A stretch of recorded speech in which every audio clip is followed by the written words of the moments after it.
श्री रामकृष्ण लीला प्रसंग स्वामी शारदानंद जी द्वारा लिखित पाठ संख्या 88। श्री रामकृष्ण देव की मधुर भाव साधना। मानसिक भाव के प्राबल्य से उनके उक्त प्रकार शारीरिक परिवर्तन को देखकर यह जाना जाता है कि मन इस शरीर की सृष्टि करता है। वेदांत शास्त्र की शिक्षा है कि मानव के मन के द्वारा उसका शरीर वर्तमान आकार में परिणत हुआ है। मन इस शरीर की सृष्टि करता है तथा तीव्र इच्छा या वासना की सहायता से उसके जीवन में प्रत्येक क्षण में वह उसे तोड़ मरोड़ कर नवीन रूप से निर्माण करता रहता है। शरीर के ऊपर मन के इस प्रकार के प्रभुत्व की बात को सुनकर भी हम उसे यथार्थ रूप से समझने व उसकी धारणा करने में समर्थ नहीं हो पाते हैं, क्योंकि जिस प्रकार की तीव्र वासना उपस्थित होने पर मन अन्य समस्त विषयों से प्रत्यावृत्त हो विषय विशेष में केंद्रित होता है तथा अपूर्व शक्ति प्रकट करता है, हम किसी भी विषय को प्राप्त करने के लिए उस प्रकार की तीव्र वासना का कभी अनुभव नहीं करते हैं। यह कहना अनावश्यक है कि विपरीत की विषय विशेष की उपलब्धि के निमित्त तीव्र वासना से अल्पकाल के भीतर ही श्री रामकृष्ण देव के शरीर के इस प्रकार से परिवर्तन होने के कारण वेदांत की पूर्वोक्त बात ही विशेष रूप से प्रमाणित होती है।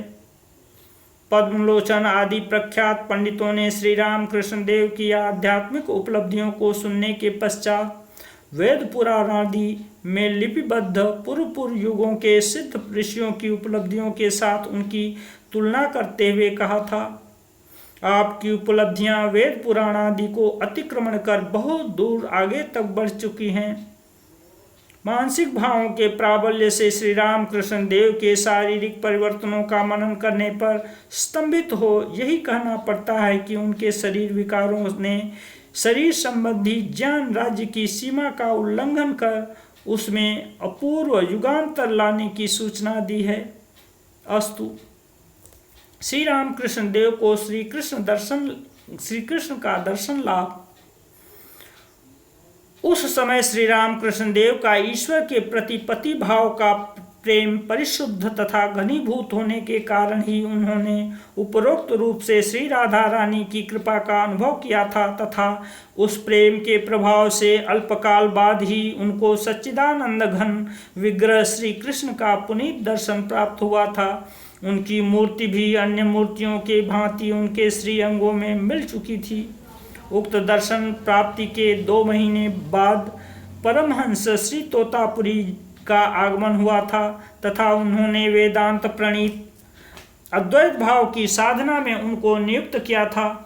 अतः स्पष्ट है कि मधुर भाव की साधना में सिद्ध होने के पश्चात कुछ समय तक वे उस भाव के सहारे ईश्वर चिंतन करते हुए श्री रामकृष्ण देव ने काल यापन किया था।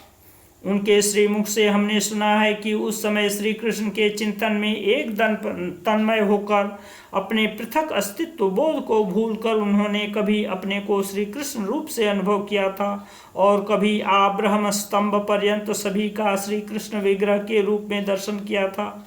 दक्षिणेश्वर में उनके समीप जब हम आने जाने लगे थे उस समय एक दिन बगीचे से घास का एक फूल तोड़कर अत्यंत प्रसन्नता के साथ हमारे निकट आकर उन्होंने कहा था, उस समय यानी मधुर भाव के साधन के समय प्रायः मुझे जो श्री कृष्ण का दर्शन होता था उनके शरीर का रंग इस फूल के रंग के समान था। यौवन के प्रारंभ में श्री रामकृष्ण देव के हृदय में प्रकृति बनने की लालसा, अपने अंतरस्थित प्रकृति भाव की प्रेरणा से यौवन के प्रारंभ में श्री रामकृष्ण देव के हृदय में एक प्रकार की वासना का उदय होता था। व्रज गोपिकाएं स्त्री शरीर में जन्म लेकर प्रेम के द्वारा सच्चिदानंद विग्रह श्री कृष्ण को प्राप्त हुई थी। यह जानकर श्री रामकृष्ण देव यह सोचते थे कि यदि उनका जन्म स्त्री शरीर को ग्रहण कर हुआ होता तो वे भी गोपिकाओं की भांति श्री कृष्ण के भजन तथा दर्शन से धन्य हो जाते। इस प्रकार अपने पुरुष शरीर को श्री कृष्ण प्राप्ति के निमित्त बाधक समझकर वे उस समय यह कल्पना किया करते थे कि भविष्य में यदि फिर मुझे जन्म लेना पड़े तो मैं किसी ब्राह्मण के घर परम रूपवती दीर्घकेशी बाल विधवा होऊंगा तथा श्री कृष्ण के सिवाय अन्य किसी को पति नहीं समझूंगा। साधकी पूर्ण जीवन यापन करने की व्यवस्था रहेगी।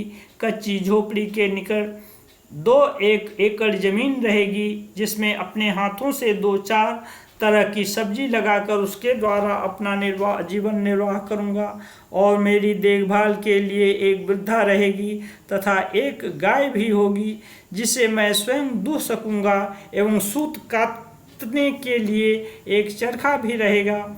इससे भी आगे बढ़कर बालक यह कल्पना किया करता था कि दिन में घर का कामकाज करने के पश्चात वह उस चरखे पर सूत काटता हुआ श्री कृष्ण संबंधी भजन गाता रहेगा तथा सायंकाल के बाद उस गाय के दूध से बने हुए मोदक आदि लेकर श्री कृष्ण को अपने हाथों से भोजन कराने के निमित्त एकांत में बैठकर व्याकुलता के साथ वह रोता रहेगा।